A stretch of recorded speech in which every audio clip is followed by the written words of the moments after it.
Hello. हाँ, तो last class में हम लोगों ने क्या देखा था? लास्ट क्लास में हमने देखा था sound wave as pressure wave. Basically हमने ये पता किया था कि जब साउंड वेव ट्रेवल करती है तो मीडियम के पार्टिकल्स एसएचएम करते हैं in the direction of propagation of energy. तो उसी तरह से किसी भी पॉइंट का जो प्रेशर होता है वो भी क्या कर रहा होता है? एसएचएम कर रहा होता है। यानी किसी भी जगह का प्रेशर होगा atmospheric pressure plus excess pressure उस पॉइंट पे। और एक्सेस प्रेशर की हमें मिली थी एक इक्वेशन, जो कि किसकी इक्वेशन थी? एसएचएम की ही इक्वेशन थी। क्लियर है? तो इक्वेशन आई थी डेल्टा पी, ये होता है डेल्टा पी नॉट, जिसे हमने कहा था एक्सेस प्रेशर का एम्पलीट्यूड। ठीक है ना? ये अगर हमारा एक्सेस प्रेशर है, तो इक्वेशन हमारे पास आई थी डेल्टा पी, ये होता है delta P not cos omega T minus के एक्स। तो डेल्टा पी को हमने बोला था क्या? एक्सेस प्रेशर, जो कि खुद ही क्या कर रहा है? एसएचएम कर रहा है। और ये जो कहलाता है, ये कहलाता है एम्पलीट्यूड ऑफ एक्सेस प्रेशर। तो किसी भी जगह के प्रेशर को हम कहते थे atmospheric pressure plus excess pressure. और यहीं से हमें पता लगा कि किसी जगह पे तो प्रेशर ज्यादा होगा, मैक्सिमम होगा, P not plus delta P not, तो उसे हम बोल देते थे कंप्रेशन जोन। और जहां पे मिनिमम होता था उसे हम बोल देते थे रेयरफैक्शन जोन। एक इंपॉर्टेंट बात और जो पता लगी थी वो ये थी कि डिस्प्लेसमेंट वेव की इक्वेशन लिखी जाए और प्रेशर वेव की इक्वेशन लिखी जाए तो उनके बीच में फेज डिफरेंस आया था π/2 का। यानी जहां पे डिस्प्लेसमेंट का नोड होगा वहां पे प्रेशर का एंटी नोड होगा और वाइस वर्सा। क्लियर है सभी को ये? ठीक है। अब एक टर्म और होती है जिसे हम कहते हैं लाउडनेस, और इसके ऊपर काफी ज्यादा क्वेश्चंस आए हैं, अभी मैं कराऊंगा अभी। ठीक है ना? लाउडनेस, तो लाउडनेस बेसिकली क्या है? तो ये एक परसेप्शन है आपका। ठीक है? हर आदमी को अलग अलग चीज लाउड लग सकती है, एक फिक्स्ड वैल्यू नहीं है जिसे कि हम लाउड बोलें। लेकिन अब क्योंकि हमें पता है कि साउंड पोल्यूशन जैसी चीज भी हमारी दुनिया में एग्जिस्ट करती है, लोग बोलते हैं कि साउंड से भी पोल्यूशन हो रहा है। ठीक है? तो फिर क्या किया गया है? एनवायरमेंट की सेफ्टी के लिए कुछ पर्टिकुलर नॉर्म्स बना दिए गए हैं कि यहाँ तक की साउंड टॉलरेबल है। तो एक स्केल चाहिए था आपको जिससे कि आप ये पता कर सको कि कौन सी साउंड परमिसिबल है और हमारे लिए हार्मफुल नहीं है, कितनी इंटेंसिटी की। बेसिकली इंटेंसिटी से रिलेटेड है। अगर आप बहुत ज्यादा इंटेंस साउंड सुनोगे तो ऑब्वियसली कान खराब हो सकते हैं। ठीक है ना? तो लाउडनेस बेसिकली क्या हो गया? ये परसेप्शन था किसका? इंटेंसिटी ऑफ साउंड का। Perception of intensity of sound.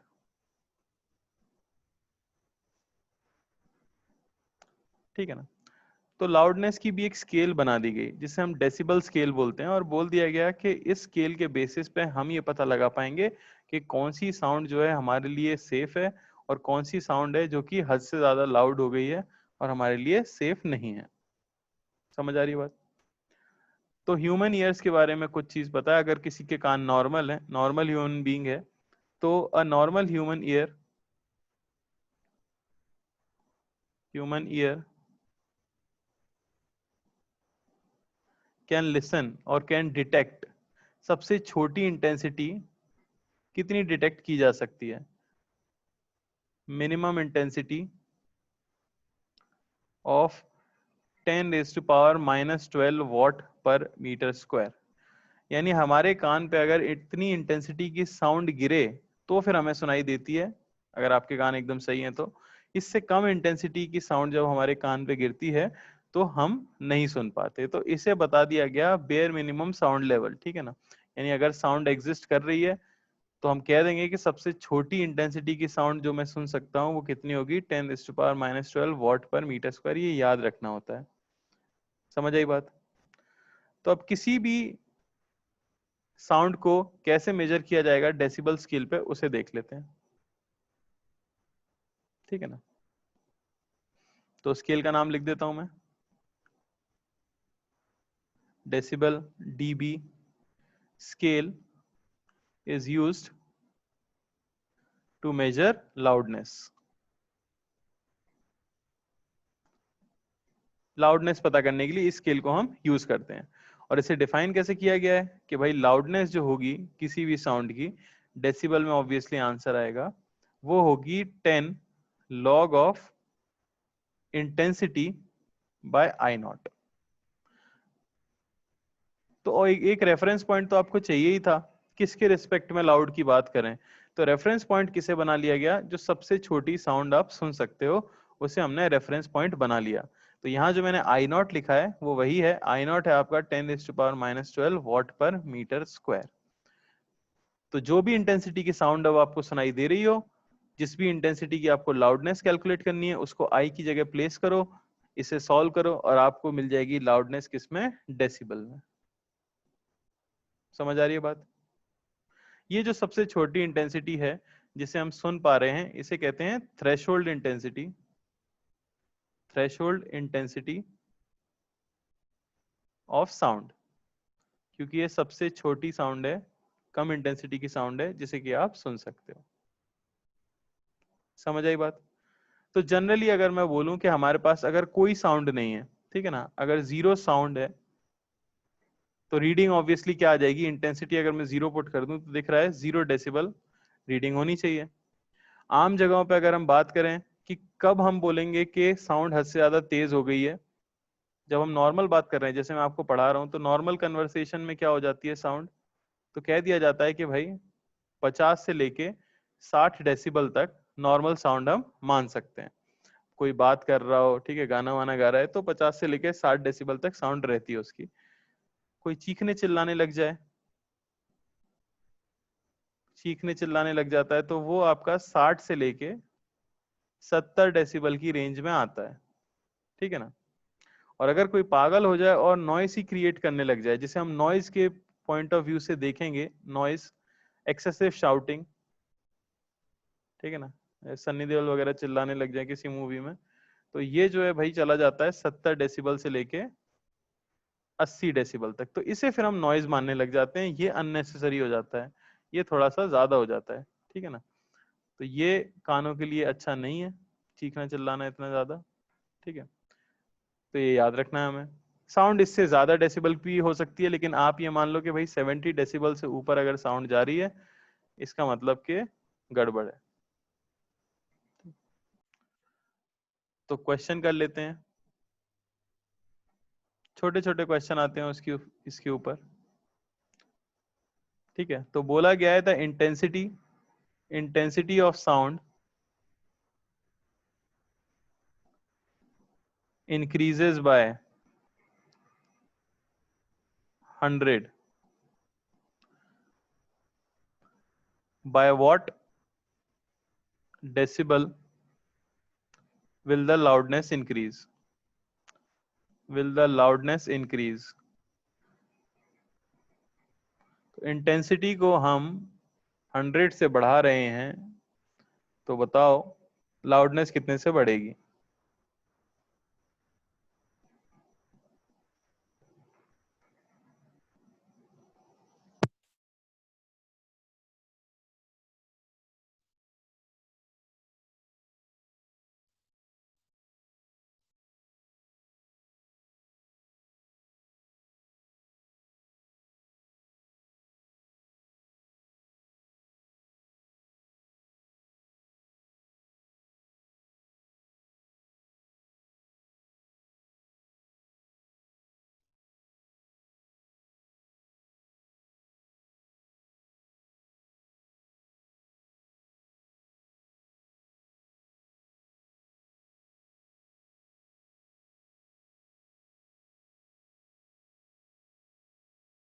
बता दो भाई क्या आंसर आ जाएगा।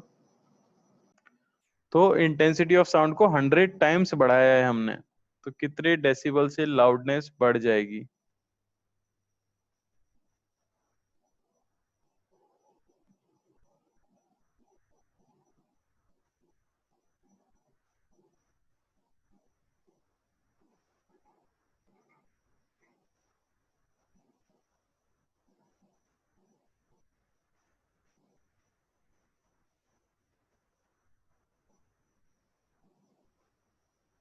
ठीक है, तो कैसे कर सकते हैं, देखो ध्यान से। मान लें कि पहले लाउडनेस थी आपकी L1, तो उसे मैं क्या लिख सकता हूँ, उसे मैं लिख सकता हूँ 10 log ऑफ पहले जो इंटेंसिटी होगी I बाय I नॉट, ठीक है ना। और अब मैं मान लेता हूं कि अब मेरी लाउडनेस हो जाती है L2, तो वो होगा 10 log of 100i by not, 100 times आपने बढ़ा दिया है। तो आपको बस यही तो बताना है कि कितने से इंक्रीज हुआ है। तो बेसिकली मैं L2 माइनस L1 कर देता हूं, तो वो आ जाएगा 10 log, क्या मिल जाएगा हमें, L2 माइनस L1 अगर हम करेंगे तो 100i अपॉन i, यानी कि 10 log 100, 20 डेसिबल। किसी का कोई डाउट, कोई कष्ट या समस्या? सिंपल फॉर्मूला बेस्ड क्वेश्चन, एक और कर लेते हैं फटाफट।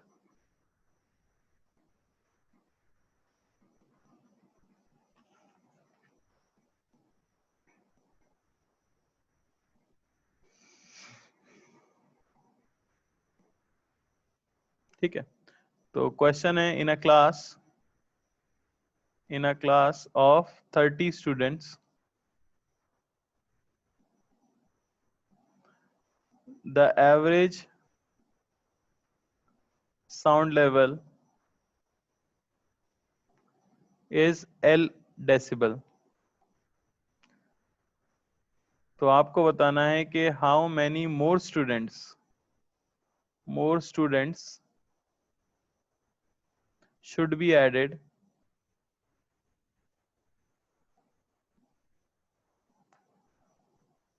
so that average sound level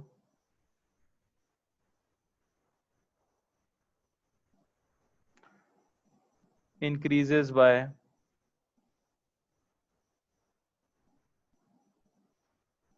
10 decibel. 30 बच्चे थे, एवरेज साउंड लेवल L है, कितने और बच्चे बढ़ा दिए जाएं ताकि एवरेज साउंड लेवल 10 डेसिबल से बढ़ जाए। ट्राई करो।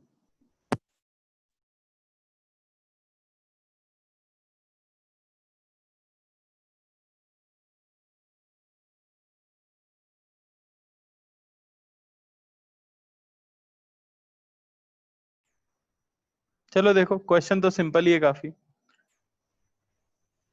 ठीक है ना। तो मान लो कि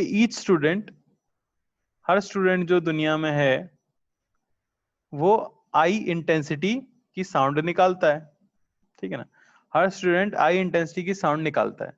तो पहले लाउडनेस का लेवल था L, तो वो होना चाहिए 10 log, टोटल 30 बच्चे हैं, हर बच्चा आई निकालता है, तो 30 बच्चे कितना निकाल देंगे, 30i बाय आई नॉट। ये मेरे पास इक्वेशन नंबर 1 है। फिर आपकी लाउडनेस 10 से बढ़ जाती है, यानी कि L प्लस 10, ये हो जाना चाहिए 10 log, मान लो मैंने n स्टूडेंट्स बढ़ा दिए हैं, तो बच्चे टोटल कितने हो गए, 30 प्लस n। अब इंटेंसिटी तो हर एक की आई ही है, अपॉन आई नॉट। ये हो गई मेरे पे इक्वेशन नंबर 2। सीधा सीधा समझ आ रहा होगा, दोनों को अगर मैं सब्ट्रैक्ट कर दूं तो यहां से मिल जाएगा 10, ये होना चाहिए 10 log 30 plus n into I by I not minus log 30i by I not.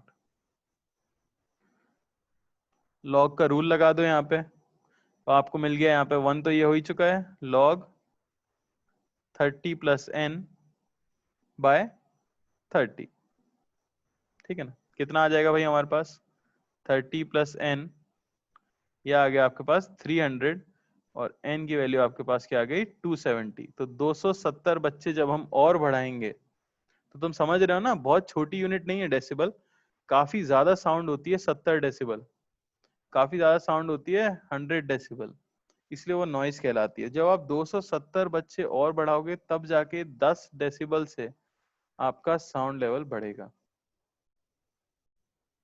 Clear है?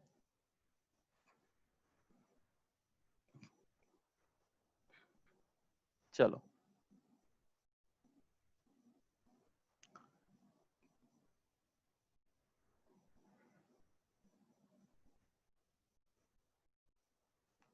नेक्स्ट क्वेश्चन देखो। तो यहाँ पे एक पॉइंट सोर्स है आपका S, और यहाँ पे एक पर्सन है जो खड़ा हुआ है, ठीक है ना। और ये डिस्टेंस आपको दी गई है 8 metres.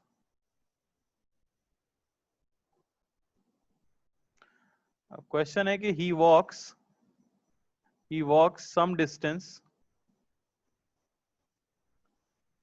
towards source and loudness increases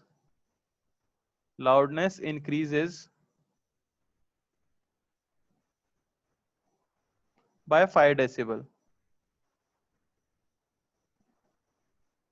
Find the final separation. Find the final separation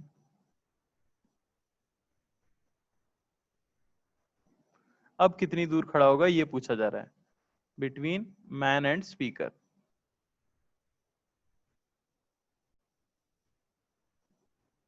करो भाई ट्राई.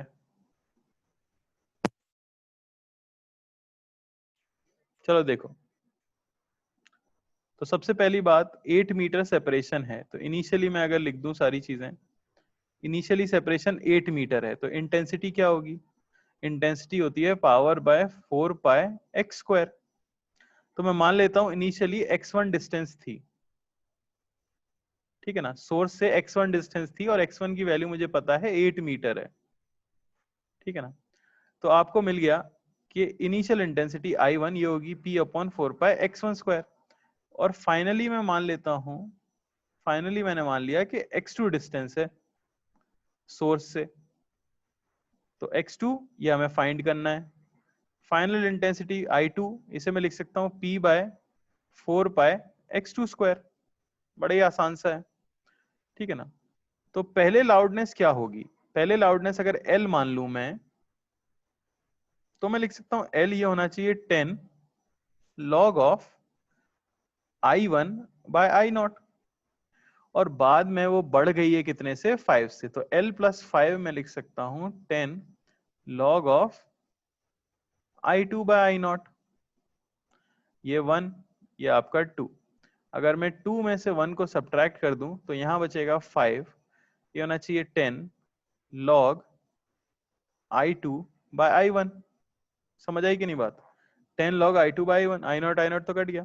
I2 बाय I1 यहां से निकाल लो. I2 बाय I1 जो मिलेगा आपको, वो आपको मिलेगा x1 square by x2 square.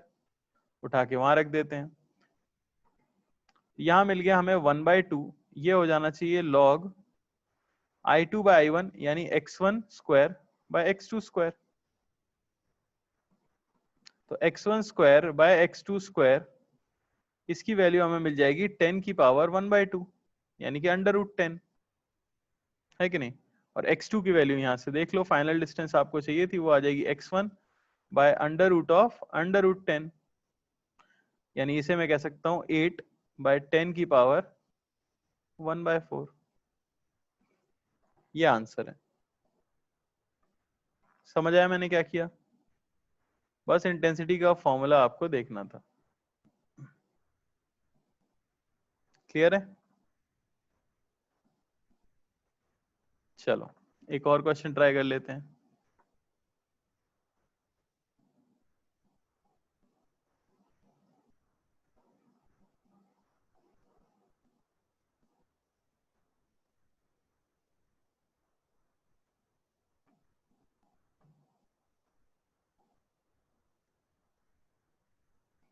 ठीक है, तो क्वेश्चन है ड्यू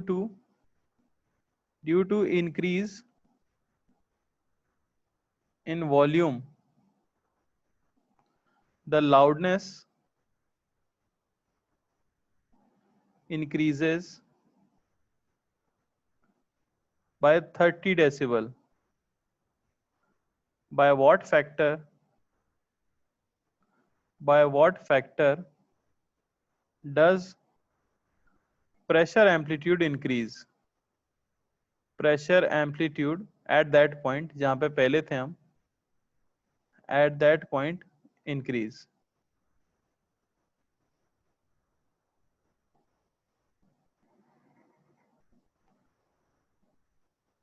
लाउडनेस 30 डेसिबल से बड़ी है.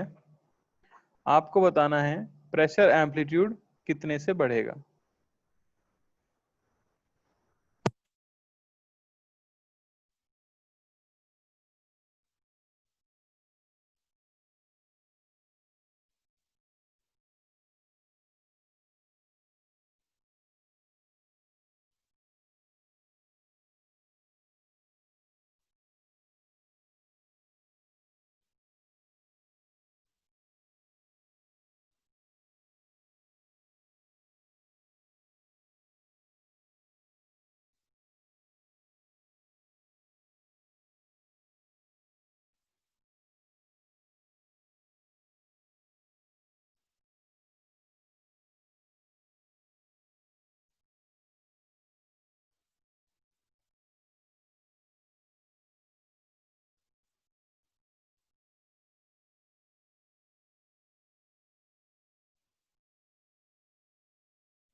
चलो देखो, तो आपको क्या बोला गया है, मान लेते हैं कि लाउडनेस कितने से बढ़ गई है 30 से। तो पहले मान लो कि L लाउडनेस थी, तो वो होना चाहिए था 10 log पहले जो इंटेंसिटी होगी I1 अपॉन I0, और अब कितनी हो गई है, तो L प्लस 30, ये होना चाहिए 10 log I2 बाय I0, यानी मैं कह सकता हूँ 30 इक्वल होना चाहिए 10 log I2 बाय I1, है कि नहीं। यहां से मुझे सीधा मिल गया कि I2 बाय I1 ये होना चाहिए 10 की पावर 3 यानी कि 1000। तो इंटेंसिटी तो बाद में कितनी हुई है, 1000 गुना हुई है। समझ आई बात। अब इंटेंसिटी प्रोपोर्शनल होती है एम्पलीट्यूड का स्क्वायर, लेकिन ये होता है डिस्प्लेसमेंट एम्पलीट्यूड। तो अगर डिस्प्लेसमेंट एम्पलीट्यूड वेरी करेगा तो हमें एक रिलेशन पता है कि डेल्टा पी नॉट ये होता है बी के ए। तो बी और के तो सेम रहने वाले हैं, तो एम्पलीट्यूड के साथ इसकी डायरेक्ट रिलेशन है। तो मैं कह सकता हूं डेल्टा पी नॉट के स्क्वायर के भी प्रोपोर्शनल है। तो सीधा आप कह सकते हो कि I2 बाय I1 ये होना चाहिए under root of pressure amplitude delta P2 by delta P1। समझ आई बात, स्क्वायर, रूट नहीं स्क्वायर आएगा यहाँ पे, ठीक है ना। बस अब हमें क्या करना है, वैल्यू निकालनी है। तो डेल्टा P2 आपको मिल गया यहाँ से 10√10 डेल्टा P1। क्लियर है, कोई डाउट किसी को, कोई डाउट। चलिए अगले सवाल पे चलते हैं।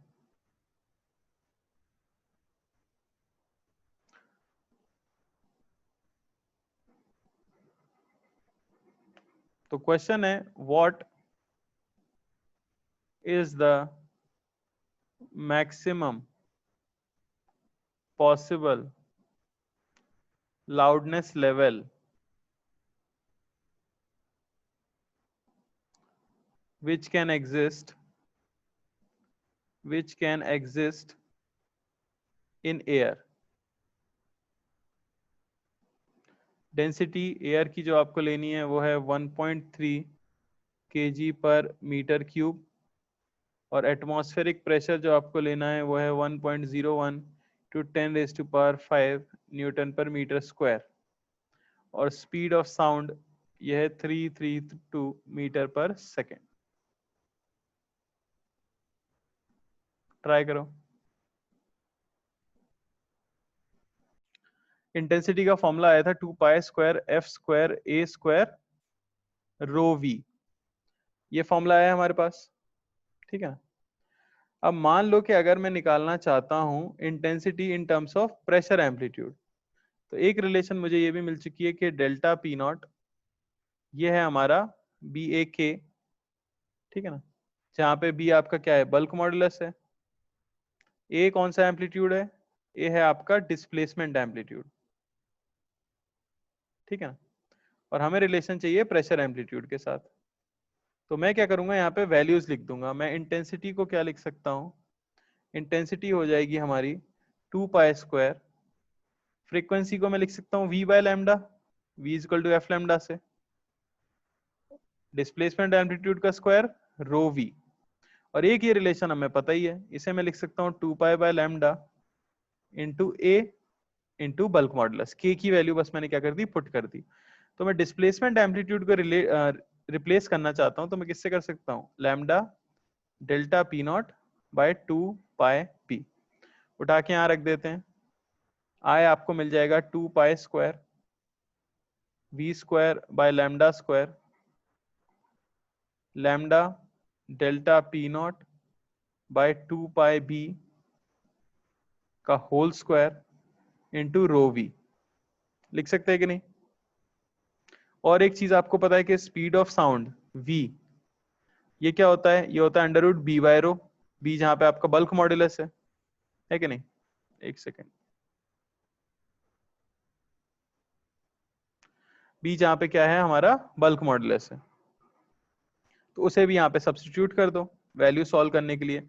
आई की जो वैल्यू आपको मिलेगी वो मिलेगी delta P not square by 2 rho V, ठीक है ना। तो ऑल दो एज सच याद रखते नहीं है पर आप रख लो तो फायदा होगा, याद रख ही रहे हो तो रिलेशन याद रख सकते हो डेल्टा पी नॉट और इंटेंसिटी के बीच में, ठीक है ना। अब शायद ये क्वेश्चन आसानी से हो सकता है, करो ट्राई।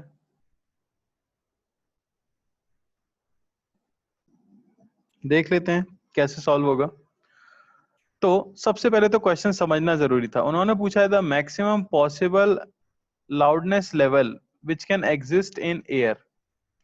तो देखो किसी भी जगह का प्रेशर हमने कहा था कि डिफाइन होता है atmospheric pressure plus excess pressure, और एक्सेस प्रेशर खुद ही होता है delta P not cos omega T minus के एक्स।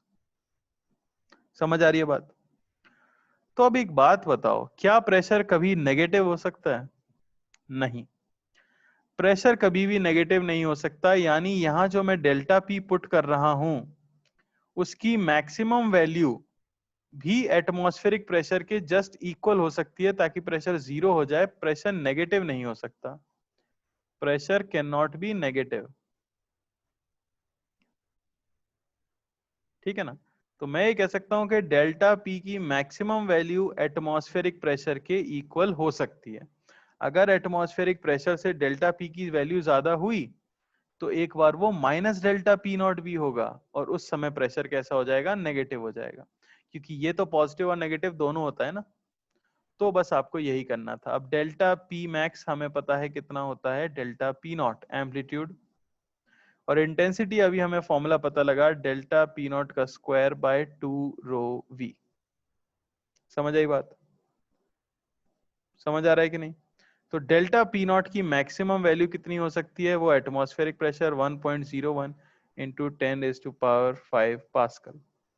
अब आपको मैक्सिमम इंटेंसिटी निकालनी है तो इसी फॉर्मूले में पुट कर दें। आई मैक्स की जो वैल्यू हमें मिल जाएगी वो हो जाएगी 1.01 इंटू 10⁵ का whole square delta P not square by 2 into rho 1.3 into we,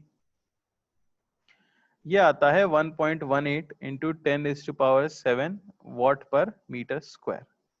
अब आपको बस इसकी क्या निकालनी थी? लाउडनेस। लाउडनेस हो जाएगी 10 log 1.18 इंटू 10⁻7 बाय 10⁻⁻12, जो हमारी मिनिमम इंटेंसिटी है आई नॉट। यहां से लाउडनेस जो आती है वो आती है 191.6 डेसिबल। तो इसके आसपास भी अगर आपने निकाल लिया था बिना कैलकुलेटर की मदद से, अगर आप 180 से 200 की रेंज में हो तो भी सही है। इतना कैलकुलेटर के बिना कर पाए हो तो बढ़िया बात है। मेन जो चीज ध्यान देने की थी वो ये थी कि प्रेशर एम्पलीट्यूड की मैक्सिमम वैल्यू एटमॉस्फेरिक प्रेशर के इक्वल हो सकती है, उससे ज्यादा नहीं हो सकती। समझ आ रहा है क्या सभी को?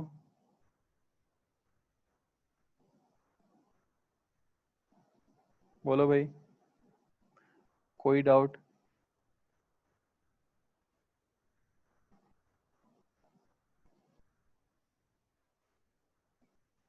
ठीक है, तो ये थी साउंड वेव की नॉर्मल थ्योरी जो हमने पढ़ी है, ठीक है।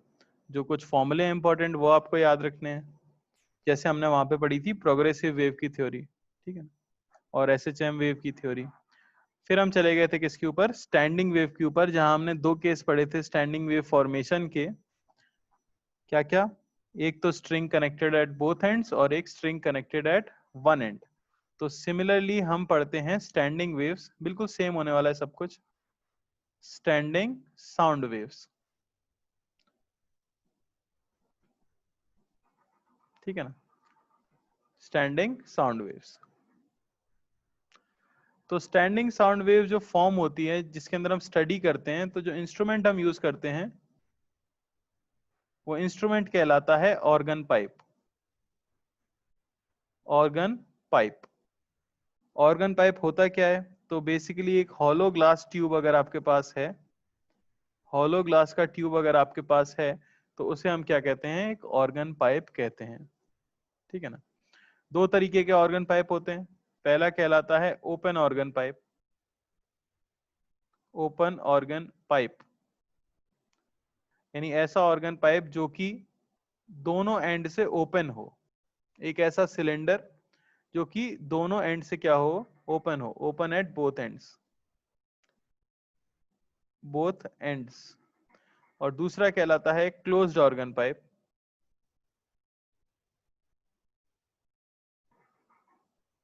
एक ऐसा ऑर्गन पाइप जो कि एक एंड से बंद हो, क्लोज्ड एट वन एंड। अगर दोनों एंड से बंद कर दोगे तो फिर अंदर साउंड जा ही नहीं पाएगी, ठीक है ना, फिर हम स्टडी नहीं कर पाएंगे उसे, ठीक है। तो बड़ा ही इसको यूज भी किया जाता है, एक टर्म हम आगे पढ़ेंगे, रेजोनेंस ट्यूब बोलेंगे जिसे। तो आप ओपन ऑर्गन पाइप को क्लोज बना सकते हो कैसे? अगर आप उसके एक एंड को पानी के अंदर डुबा दो तो फिर एक एंड बंद जैसा काम करेगा, है कि नहीं? वही चीज है। तो अब साउंड वेव बनती कैसे है, स्टैंडिंग वेव बनती कैसे है, तो वो हम देख लेते हैं। Formation of standing wave. Condition हमें पता है कि अगर आपको स्टैंडिंग वेव बनानी है, क्या कंडीशन होती है? Two waves of equal amplitude travelling in opposite direction, travelling in opposite direction. जब इनका इंटरफेरेंस होता है, इंटरफेरेंस, या जिसको हम कहते हैं सुपरपोजिशन, तो हम कहते हैं स्टैंडिंग वेव्स आर फॉर्म्ड।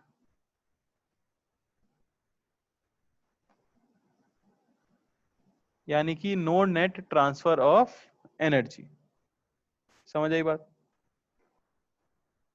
ठीक है ना। अब होता क्या है, मान लो कि मैंने एक क्लोज्ड ऑर्गन पाइप लिया है,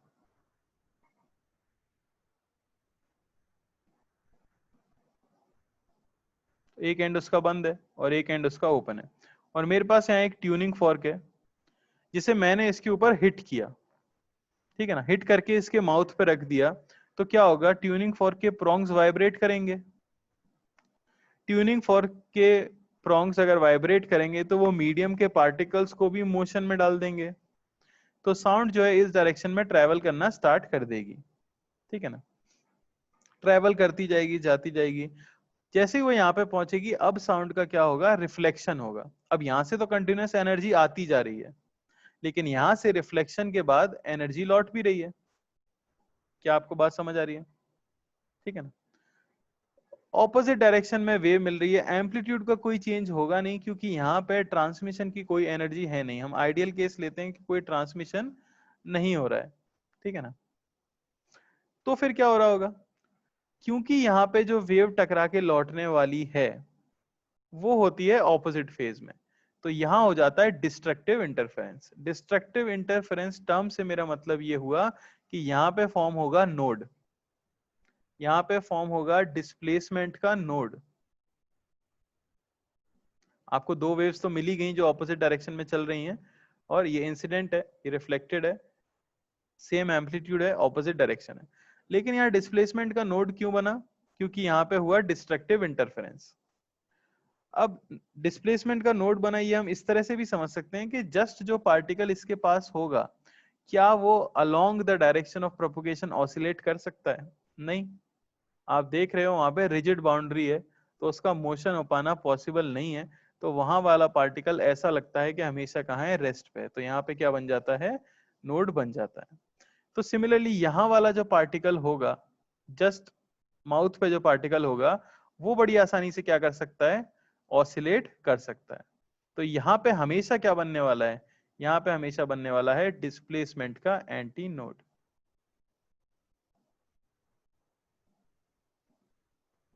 समझ आई बात? डिस्प्लेसमेंट का नोड मतलब पार्टिकल रुका हुआ होगा, बिल्कुल सही बात है, वो ऑसिलेट नहीं कर पा रहा होगा, उसकी पोजीशन हमेशा यही आने वाली है। जबकि ये वाला पार्टिकल बड़े मजे से ऑसिलेट कर सकता है, इसलिए यहाँ पे डिस्प्लेसमेंट का एंटी नोड बन रहा होगा। समझ आई बात? और मैं क्या कह सकता हूं, ये अगर डिस्प्लेसमेंट का नोड है तो इसी को मैं कह सकता हूं क्या, प्रेशर का एंटी नोड। ये तो हम स्टैब्लिश कर ही चुके थे। यही क्या बन रहा होगा, प्रेशर का एंटी नोड। सिमिलरली यहां डिस्प्लेसमेंट का एंटी नोड है, तो यहां क्या बन रहा होगा, प्रेशर का नोड। क्या आपको बात क्लियर हुई है? बात क्लियर हो रही है कि नहीं? ठीक है ना। तो इस तरह से वेव्स फॉर्म होती हैं। आपको सिर्फ ये याद रखना है कि जहां आपकी रिजिड बाउंड्री है वहां से अगर रिफ्लेक्शन हो रहा है तो वहां डिस्प्लेसमेंट का नोड बनेगा, क्योंकि पार्टिकल के पास ऑसिलेट करने की जगह नहीं है। तो वहां पे प्रेशर का क्या बनेगा? एंटी नोड, क्योंकि डिस्प्लेसमेंट वेव और प्रेशर वेव में π/2 का डिफरेंस होता है। तो ये कथा हो गई किसकी? क्लोज्ड ऑर्गन पाइप की। इसी की जगह अगर मैं ले लूं ओपन ऑर्गन पाइप, तो फिर क्या होगा? क्या उसमें स्टैंडिंग वेव बन पाएगी? क्या उसमें हम स्टैंडिंग वेव बना सकते हैं? तो बात ऐसी है भाई कि ये है आपकी ट्यूनिंग फॉर्क। आपने यहाँ पे ट्यूनिंग फॉर्क बजाई और वेव आपकी आगे बढ़ना शुरू हुई, ठीक है ना।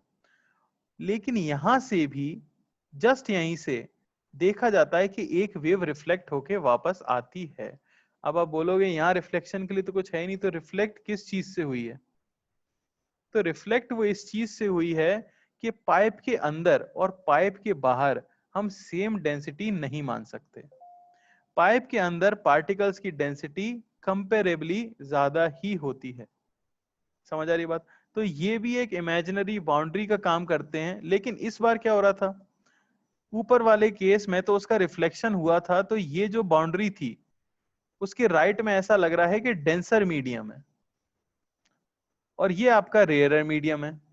जबकि यहां पे जो रिफ्लेक्शन हुआ है वो आपकी इमेजिनरी बाउंड्री है और बाहर की एयर का प्रेशर कम है, तो इसे हम बोल देते हैं क्या? रेयरर मीडियम से रिफ्लेक्शन। बाहर का मीडियम रेयरर है, इसलिए रेयरर मीडियम से क्या हुआ है? रिफ्लेक्शन। ऑब्वियसली थोड़ा सा ट्रांसमिशन भी हो रहा होगा, लेकिन उसे हमें क्या करना है? निग्लेक्ट करना है। समझ आई क्या बात आपको? तो यहां क्योंकि पार्टिकल आसानी से क्या कर सकता है? ऑसिलेट कर सकता है, तो बताओ यहाँ डिस्प्लेसमेंट का क्या बनता होगा? डिस्प्लेसमेंट का क्या बनता होगा? Anti node. सिमिलरली यहां भी क्या बनता होगा? डिस्प्लेसमेंट का एंटी नोड। और प्रेशर का क्या बनेगा वो तो आप समझ ही सकते हो, इसका उल्टा बनता है। यानी दोनों ही एंड्स पे क्या बनना चाहिए? प्रेशर का नोड बनना चाहिए। समझ आई क्या बात? ठीक है ना। ये आप आसानी से फील भी कर पाओगे। बात यह है कि हमारे घरों में ग्लास हैं सभी के पास, पानी पीने के ग्लास जो होते हैं, ठीक है ना। तो वो कैसा ऑर्गन पाइप हो जाता है? वो क्लोज्ड ऑर्गन पाइप हो जाता है कि नहीं? एक एंड से बंद होता है जनरली लोगों के जो ग्लास होते हैं, और एक एंड से खुला होता है। आप अगर उसमें पानी का लेवल अलग अलग तरीके से चेंज करो, बात समझ आ रही है? आप अगर पानी का लेवल अपने ग्लास के अंदर चेंज करो और उस ग्लास को ऊपर किसी भी पेन वगैरह से हिट करके देखना, ऐसी मेटल चीज से हिट करके देखना, तुम्हें अलग अलग साउंड सुनाई देगी, अलग अलग फ्रीक्वेंसी की साउंड सुनाई देगी, एक जैसी आवाज नहीं आएगी। खाली ग्लास को आप हिट करो उसके माउथ पे तो अलग तरीके की साउंड सुनाई देती है। कंप्लीटली भरे हुए को हिट करो तो लगभग ना के बराबर साउंड सुनाई देगी। आधा भर के हिट करो, 1/4 भर के हिट करो, तो बेसिकली आप क्या कर रहे होते हो? ये जो आपका बंद वाला एंड है ना, पानी का लेवल जितना आप बढ़ा दोगे, मान लो पानी यहां तक भरा हुआ है, तो ये बंद एंड जैसा काम करने लग जाएगा। तो वेव सिर्फ इसी के अंदर बन रही होगी, स्टैंडिंग वेव थोड़ी सी जगह में। तो क्या होता है? अलग अलग फ्रीक्वेंसी की स्टैंडिंग वेव बनती है, तो हमें अलग अलग फ्रीक्वेंसी की साउंड सुनाई देती है, ठीक है ना। इसी को आगे चल के हम रेजोनेंस ट्यूब बोलते हैं या रेजोनेंस कॉलम बोलते हैं, ठीक है ना। सरफेस की जगह एंटी नोड कैसे बना बताएंगे? बेटा वो खुली जगह है, पार्टिकल ऑसिलेट कर सकता है, तो एंटी नोड बन गया। उससे ऊपर भी बताया था मैंने। अरे यार अभी अब हम देख लेते हैं frequency of oscillation of standing waves. Frequency of oscillation of standing waves. पहले किसका करना चाहोगे बताओ? ओपन ऑर्गन पाइप या क्लोज्ड ऑर्गन पाइप? जो सबसे पहले चैट में लिख देगा उसका मैं कर दूंगा। बताइए किसको पहले स्टडी करना चाहते हैं? पहला क्लोज्ड लिखा गया है तो पहला क्लोज्ड होगा, ठीक है। तो मान लो ये आपका क्लोज्ड ऑर्गन पाइप है, खाली है, आपके पास एक ट्यूनिंग फॉर्क है, आप बड़े मजे से इसे बजा सकते हो इसके ऊपर। तो सबसे छोटी फ्रीक्वेंसी जो बन सकती है वो क्या बन सकती है? वेव अगर मैं ड्रॉ करना चाहूं, जैसे मैंने वहां बना बना के देखा था, याद है? लूप बना बना के देखे थे मैंने, किसमें, स्ट्रिंग के ऊपर लूप्स बना बना के देखे थे। तो सबसे छोटा क्या बन पाया था, एक लूप बन पाया था, है ना, आधा लूप बन पाया था, सही बात है, एक एंड पे कनेक्टेड वाली का, है कि नहीं। तो यहां भी मैं वही चीज करना चाहता हूं। तो यहां बात यह है कि आप दो तरह के डायग्राम्स बना सकते हो जो सेम ही बात को रिप्रेजेंट करते हैं, ठीक है ना। एक तो हम बनाते हैं इसका डिस्प्लेसमेंट वाला, डिस्प्लेसमेंट वेव, और एक आप बना सकते हो इसकी प्रेशर वेव। मैं एक ही बार दोनों बना के दिखा रहा हूं, आगे हम एक ही कोई बना लेंगे, ठीक है ना। तो अब देखो सबसे छोटा क्या हो सकता है, मुझे एक चीज पता है कि यहाँ डिस्प्लेसमेंट का तो नोड होना चाहिए और यहाँ डिस्प्लेसमेंट का एंटी नोड होना चाहिए। तो सबसे छोटी स्टैंडिंग वेव जो फॉर्म हो सकती है वो ऑब्वियसली कैसे फॉर्म होगी, ऐसे फॉर्म होगी कि नहीं होगी। सिमिलरली यहां डिस्प्लेसमेंट, यहां प्रेशर का एंटी नोड होना चाहिए और यहां प्रेशर का नोड होना चाहिए, तो उसका वेव फॉर्म अगर आप ड्रॉ करोगे सबसे छोटी फ्रीक्वेंसी का तो वो ऐसा बनता है। समझ आई बात। ये आपके ऑर्गन पाइप की लेंथ अगर L है तो मैं सीधे कह सकता हूं कि L जो इक्वल है ये है λ/4 के इक्वल। क्लियर हो रहा है कि नहीं हो रहा, दोनों ही केसेस किसी से भी नापो सेम ही आएगा। बात यह है रिप्रेजेंटेशन अलग अलग है, तो कंफ्यूज नहीं होना है। क्वेश्चन में अगर उल्टा बना के किसी ने दे दिया तो वो वेव फॉर्म दे रहे होंगे प्रेशर का, ठीक है ना। और ये तो समझ ही पा रहे हो, अगर आपके पास मोशन की फ्रीडम है तो वहां डिस्प्लेसमेंट का एंटी नोड है, मोशन की फ्रीडम नहीं है तो वहां डिस्प्लेसमेंट का नोड है। अच्छा, अब वेलोसिटी ऑफ साउंड हमें पता है, तो v बराबर क्या हो जाता है आपका f लैम्डा, तो फ्रीक्वेंसी क्या होती है आपकी v बाय लैम्डा, तो यहां से हमें मिल जाता है f not v bye 4l। यही कहलाएगी क्या, ये कहलाती है फंडामेंटल फ्रीक्वेंसी, फंडामेंटल फ्रीक्वेंसी या फर्स्ट हार्मोनिक, या फर्स्ट हार्मोनिक। अब मैं ज्यादा टाइम इसके ऊपर स्पेंड नहीं करूंगा क्योंकि हम काफी टाइम स्ट्रिंग वेव में इसके ऊपर दे चुके हैं, मेरे हिसाब से सभी को समझ आ रहा होगा। नेक्स्ट हायर फ्रीक्वेंसी की अगर मैं बात करूं तो मैं डिस्प्लेसमेंट बनाना पसंद करता हूं क्योंकि उसमें मुझे दिख रहा होता है सीधे सीधे। तो ऑब्वियसली यहां मुझे डिस्प्लेसमेंट का एंटी नोड बनाना है, यहां नोड बनाना है, तो क्या कर सकते हैं, एक नोड और बढ़ा दें। तो कैसा बनेगा, जैसा कि आप देख सकते हो कुछ ऐसा डायग्राम दिखेगा। समझ आई बात। ये आपकी लेंथ अगर L है तो इस बार L को मैं किसके इक्वल कह सकता हूं, 3 λ/4। तो लैम्डा मुझे मिल गया कितना, 4l/3, और जो फ्रीक्वेंसी मुझे मिली है वो मिली है 3v/4l या 3f नॉट। तो इसे क्या बोलूंगा मैं, इसे मैं बोलूंगा थर्ड हार्मोनिक क्योंकि ये थर्ड मल्टीपल है। और मैं इसे क्या बोलूंगा, थर्ड हार्मोनिक कौन सा ओवरटोन होगा, तो ये होगा फर्स्ट ओवरटोन।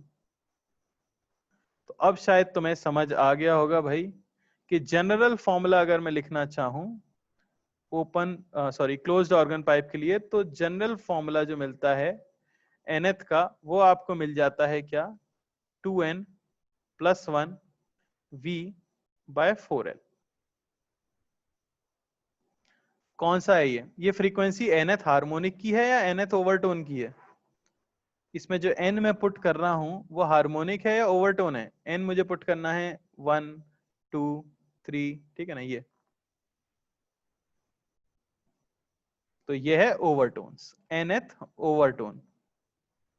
हार्मोनिक कौन सा है, हार्मोनिक 2n + 1th हार्मोनिक। अब सबको चमक रहा होगा अगर पहले ध्यान दिया होगा तो। सिंपल था, सिंपल था। तो ये वैसे ही डायग्राम भी वैसे ही दिखता है, string connected eight one and जैसा, देखो क्लोज्ड ऑर्गन पाइप का जो है, ठीक है ना। याद रखना है मेनली आपको बस। किसी को कोई डाउट है तो बोले अभी, कोई कष्ट, कोई समस्या, कोई दुख नहीं है तो मैं अगला भी लिख ही देता हूं, वो है open organ pipe. Open organ pipe, चलो तो सबसे पहले तो मैं दोनों बना के दिखा दूंगा एक बार। ये आपका ओपन ऑर्गन पाइप है, मान लेता हूं मैं उसकी लेंथ है L। एक हम डिस्प्लेसमेंट वेव बना देते हैं और एक हम प्रेशर वेव बना देते हैं। तो क्या होगा भाई, डिस्प्लेसमेंट वेव में तो हमें दिख रहा है यहाँ भी एंटी नोड और यहाँ भी एंटी नोड, तो ऐसा कैसे बना सकते हैं? स्ट्रेट लाइन बना दूं क्या? नहीं, वेव तो फॉर्म होनी चाहिए, ऑसिलेशन होना चाहिए, तो इस तरह का डायग्राम आपको दिखेगा। जबकि प्रेशर के लिए दोनों जगह क्या होगा? नोड होगा। तो मिनिमम फ्रीक्वेंसी जिससे मैं ऑसिलेशन करा सकता हूं वो कुछ ऐसा दिखेगा। दोनों ही केसेस के लिए एल को मैं बोल सकता हूं लैम्डा बाय 2 या लैम्डा को मैं बोल सकता हूं 2L। और जो फ्रीक्वेंसी हमें मिलती है वो मिलती है V बाय 2L। इसी को हम बोलते हैं एफ नॉट, कहलाएगी फंडामेंटल फ्रीक्वेंसी या फिर फर्स्ट हार्मोनिक। समझ आ रहा है ना? कोई दिक्कत तो नहीं है? इससे अगला क्या बन सकता है? इससे अगला क्या बन सकता है? मैं डिस्प्लेसमेंट का ही बनाऊंगा। यहाँ एंटी नोड बनाना है, यहाँ एंटी नोड बनाना है, बीच में एक नोड पहले ही बनाया था मैंने, तो दो नोड्स हो जाएं।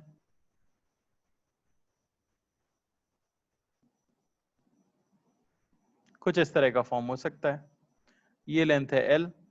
टोटल डिस्टेंस देखो आप, lambda is equal to L आ रहा है आपके पास। तो इसे मैं क्या कह सकता हूँ? फ्रीक्वेंसी ये हो जाएगी V बाय L, या मैं कह सकता हूँ 2V बाय 2L, या मैं कह सकता हूँ 2F नॉट। तो क्योंकि ये सेकंड मल्टीपल है इसलिए कहलाता है सेकंड हार्मोनिक या फर्स्ट ओवरटोन। तो आपको समझ आ गया था कि क्लोज्ड ऑर्गन पाइप में सिर्फ ऑड हार्मोनिक मिलते हैं, जबकि यहाँ सारे मिलते हैं। तो जनरल फॉर्मूला भी बन जाएगा हमारे पास n, ये हो जाएगा NV बाय 2L। अब ये फॉर्मूला किसका है? तो ये फॉर्मूला है आपका nth हार्मोनिक या n-1th ओवरटोन। समझ आई क्या बात? n-1th overtone. वही पॉइंट मैं यहां भी लिख दूंगा, फॉर क्लोज्ड ऑर्गन पाइप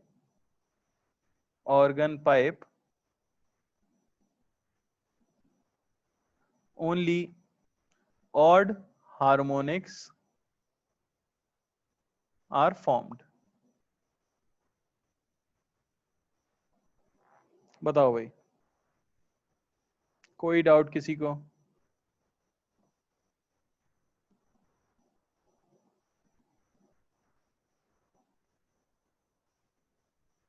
बोलो।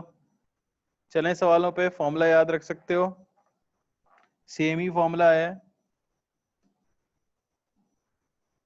ठीक है, चलो क्वेश्चन पे चल लेते हैं।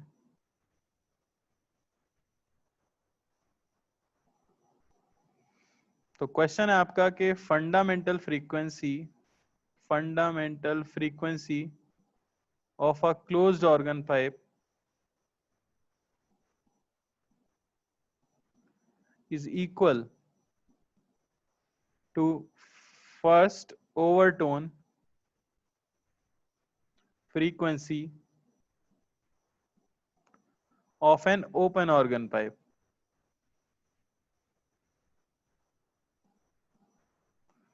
ठीक है ना? if length of open pipe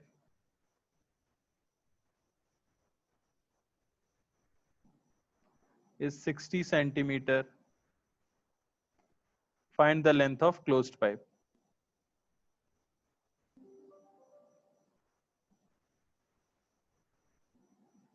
बहुत ही आसान सवाल, बता दो फटाफट।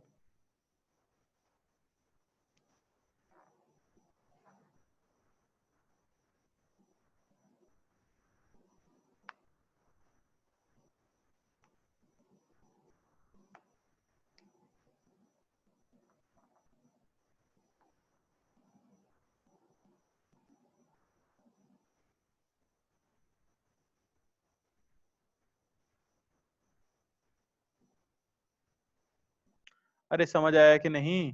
फंडामेंटल क्लोज्ड की कितनी होती है? V/4L। और फर्स्ट ओवरटोन यानी कि सेकंड हार्मोनिक ओपन की 2V/2L।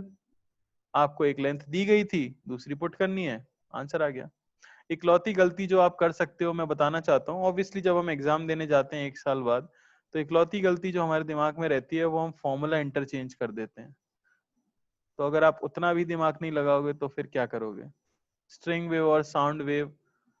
मैंने आपको बताने का तरीका भी समझाया, जैसे एक कोने पे स्ट्रिंग बंधी रहती है, वैसे ही क्लोज्ड ऑर्गन पाइप में एक कोने पे आप मान लो साउंड बंधी रहती है, खुद को याद दिलाने के लिए, ठीक है ना। उतनी सी बात है, फॉर्मूला बाकी सेम रहता है, ठीक है। चलो एक और कर लेते हैं।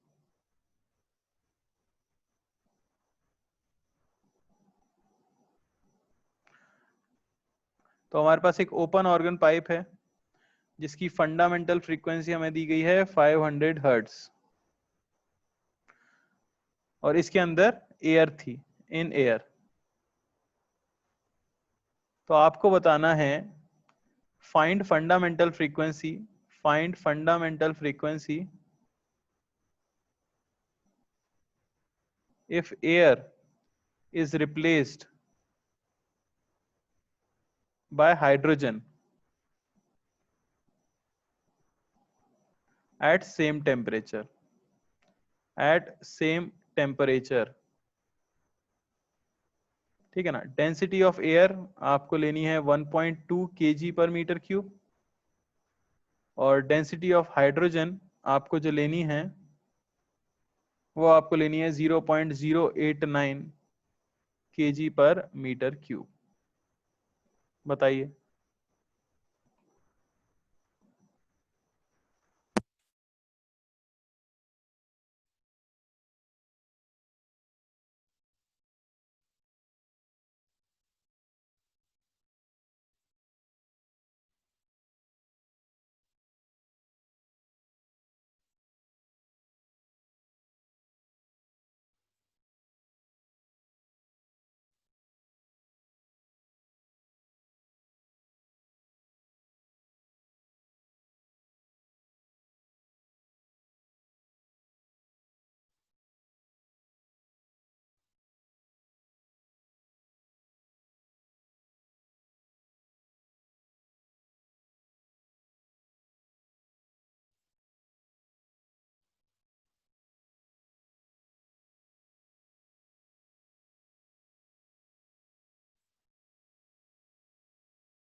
देखो भाई, तो वेलोसिटी होती है under root of gamma P by rho, ठीक है। तो प्रेशर तो आप सेम ही रख रहे हो, ठीक है।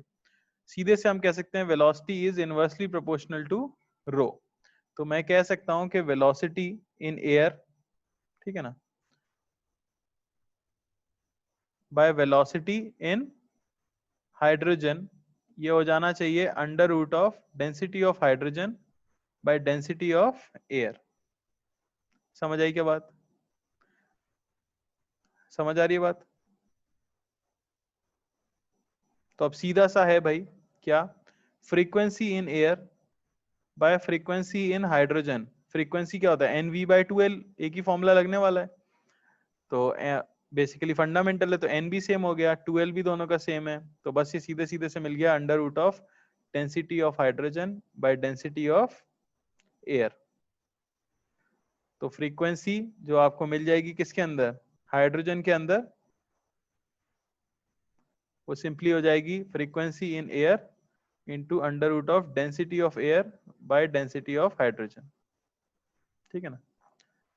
तो फ्रीक्वेंसी हाइड्रोजन में मिलेगी हमें 500 अंडर रूट ऑफ 1.2 बाय 0.089। ये आंसर हमें दिया गया है 1840 हर्ट्ज। अरे समझ आई क्या बात? आसान सवाल है। बस आपको ये याद रखना था कि मीडियम बदलने से क्या हो रहा होगा, फ्रीक्वेंसी बदल जा रही होगी।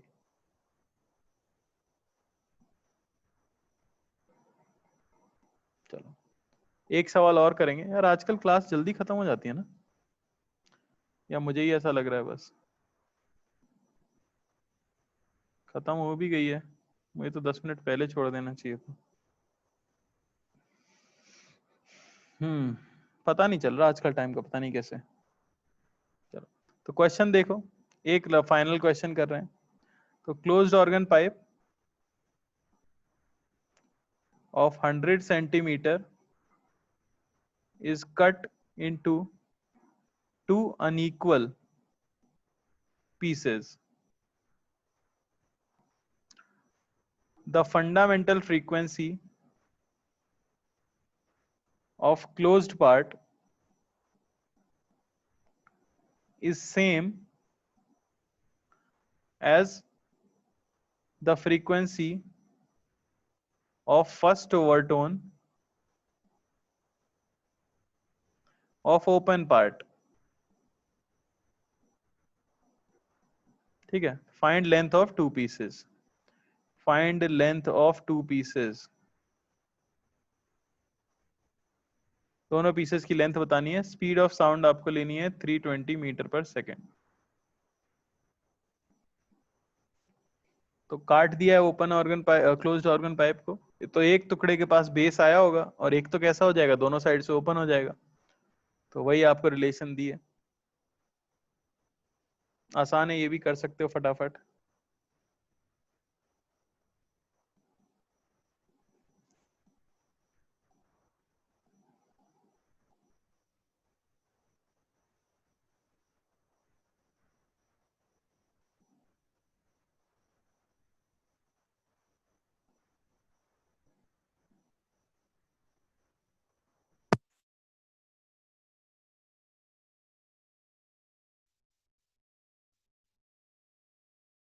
समस्या नहीं है। तो देखो भाई, एक चीज आपको पता है कि length of open plus length of closed ये होना चाहिए 100 सेंटीमीटर। कोई समस्या नहीं इसमें। अच्छा, अब क्लोज की फंडामेंटल बोला गया है। क्लोज की फंडामेंटल यानी कि v by 4 length of closed. और ओपन की बोला गया है आपसे फर्स्ट ओवरटोन यानी कि सेकंड हार्मोनिक, तो 2v bye 2 length of open. और ये दोनों क्या हैं, इक्वल हैं, यानी v बाय 4lc इक्वल होना चाहिए 2v बाय 2lo। तो यहां से आपको क्या मिल जाएगा, देखो कट गया। Length of open organ pipe ये होना चाहिए 4 time length of closed organ pipe. उठा के यहां रख दो, ठीक है ना। तो लेंथ ऑफ क्लोज्ड हमें मिल जाएगी कितनी, 20 सेंटीमीटर।